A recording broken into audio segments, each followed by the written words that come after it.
So, next morning, people come aboard, all officials, papers, and they know exist so many papers. So the papers, and they check everything is, this time everybody's kosher. And this by the 12:31 started to alphabetically, which is a democratic way, getting off the ship. A, Abraham, Abdel, B, Berkowitz, Brown, etc. So I'm letter H. It took us about an hour and a half. And I get off, and I see my Aunt Fanny, and where is Uncle Bernie? Uncle Bernie died 6 weeks before I got here. Of course, I didn't know that. But this was my father's brother. Another brother, my father and Bernie's, Mari, Uncle Mari, was there to take me. And he took me, and Aunt Fanny had to go over to the tables to say that Bernie Herskovits was supposed to pick up Mickey Herskovits or Miklos Herskovits, but he's not alive anymore. So she is the representative. Another representative is Mari Herskovits. Actually, Mari shortened his name to Hirsch. So Mari Hirsch, blood uncle, yes. So that was a formality, which I found out later. It didn't make any difficulty. And Uncle Mari and Aunt Fanny and another cousin of mine from my mother's side were there. And we got into the car, and we go to Uncle Mari's house, where a feast was prepared for my honor, which was later I found turkey. I don't know what the heck that was. I probably saw it twice in my life, turkey before. It's a very expensive item back in our country, unless you're very, very wealthy. We weren't wealthy, but we weren't poor either. We were like a middle class. And that was my great entrance to American life. Now, when I got here,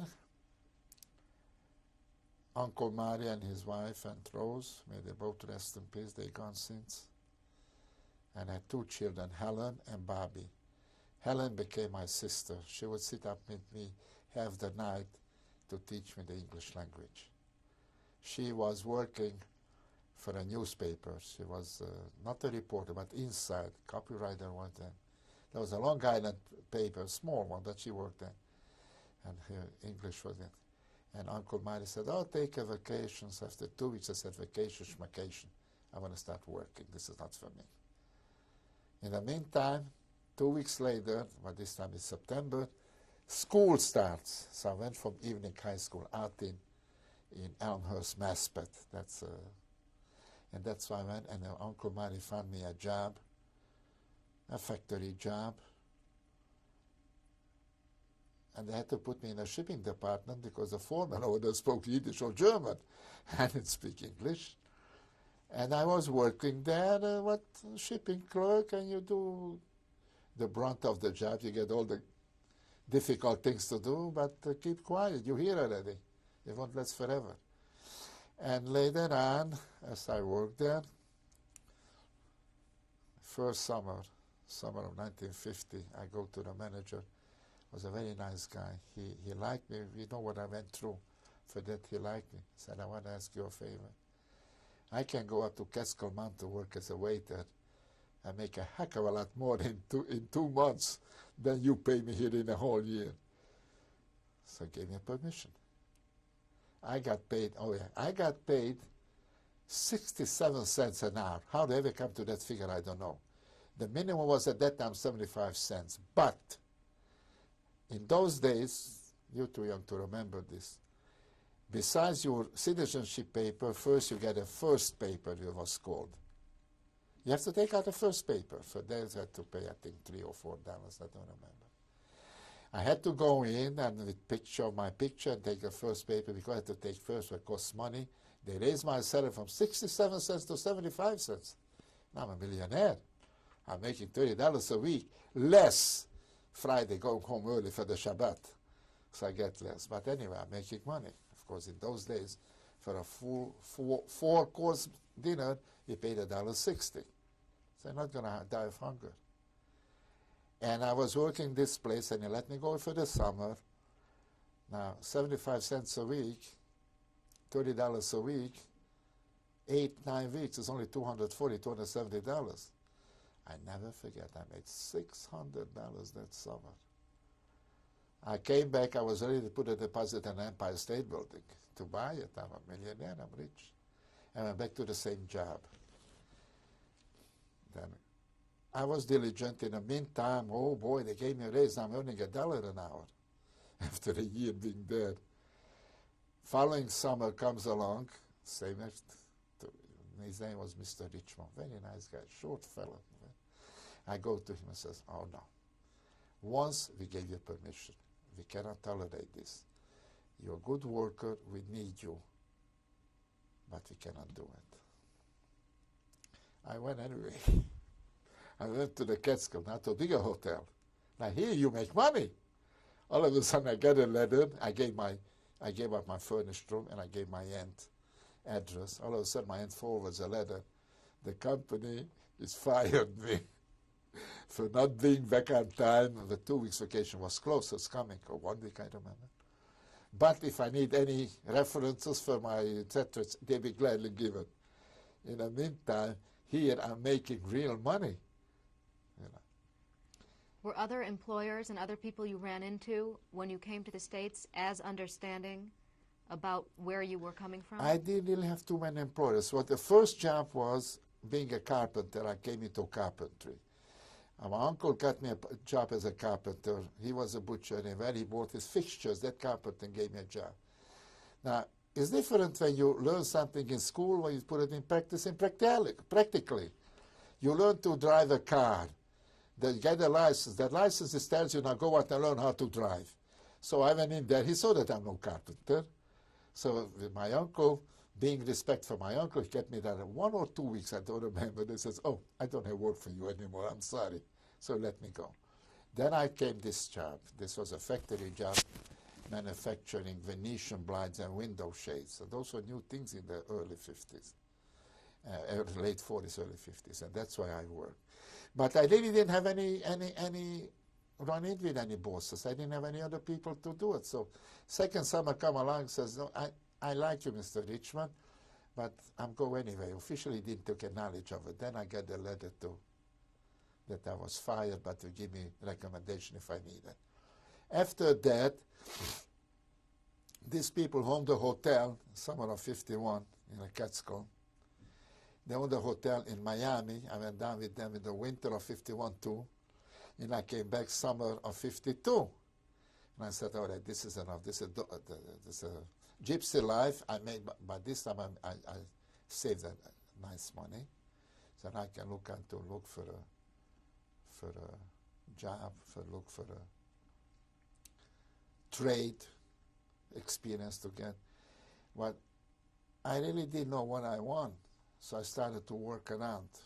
I went into a butcher. Yeah, but it's very tough work. Furrier, I'm not so handy with my hands. And each time a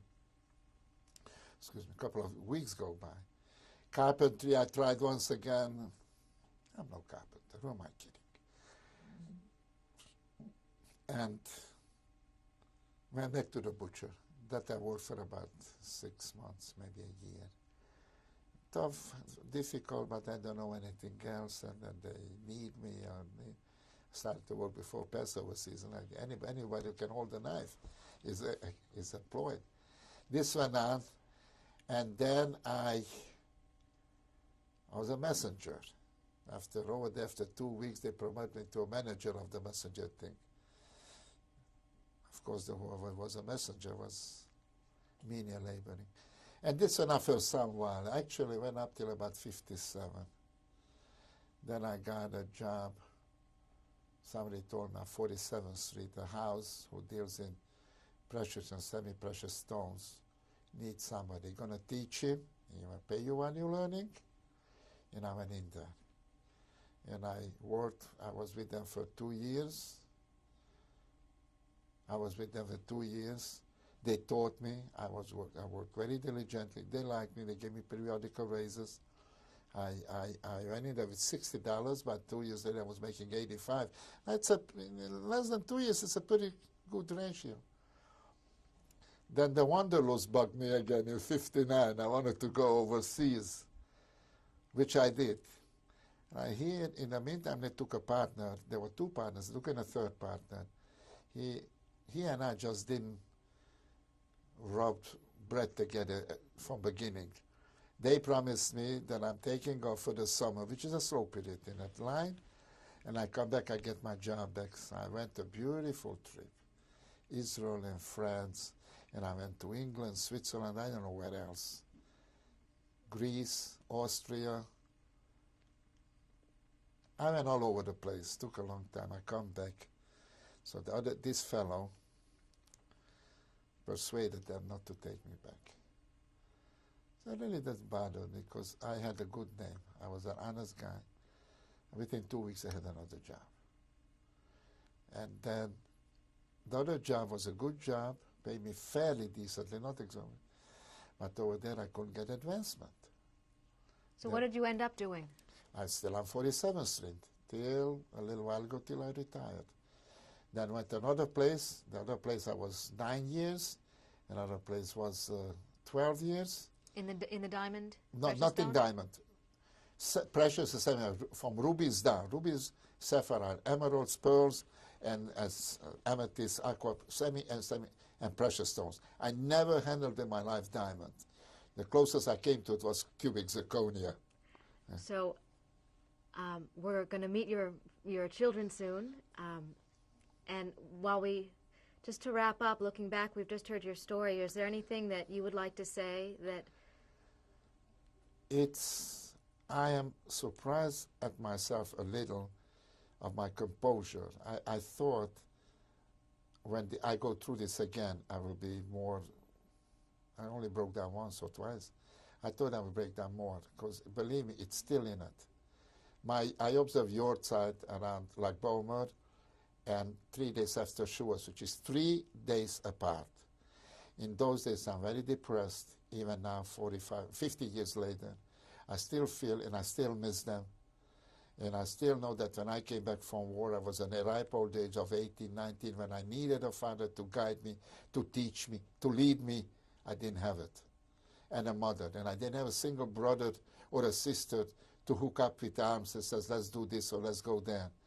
And this is within you, and it hurts. And it's painful.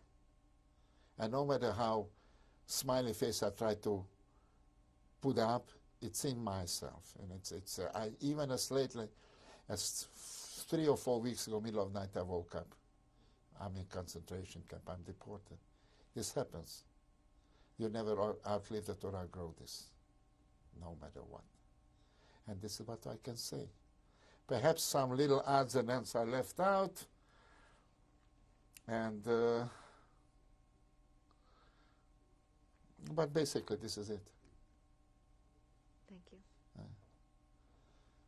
Oh, boy. Now we are back again. And here I would like to introduce my lovely children.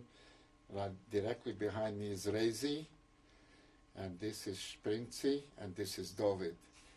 And all the great losses I had in life, and my parents and my siblings, thank God I have these 3 beautiful children who make my life pleasant and wonderful. Even if they are rambunctious a little bit once in a while, that's part of the course. But they're wonderful kids and devoted and just absolutely superlative form all the best thing I can think of them. And Daisy, you want to say a few words? Yeah, I'd like to say 2 things. In terms of the Holocaust and what Hitler did, there are negative things and positive things. In terms of the negative things, I've read a lot about it. I did a lot of work in college on it. And when people say that the 6 million that died were the only victims, I mean, very few people say that, but we know that's not true. My father, who's still alive, thank God, and us 3, we suffered because of Hitler. We didn't go through a quarter of what he went through, obviously.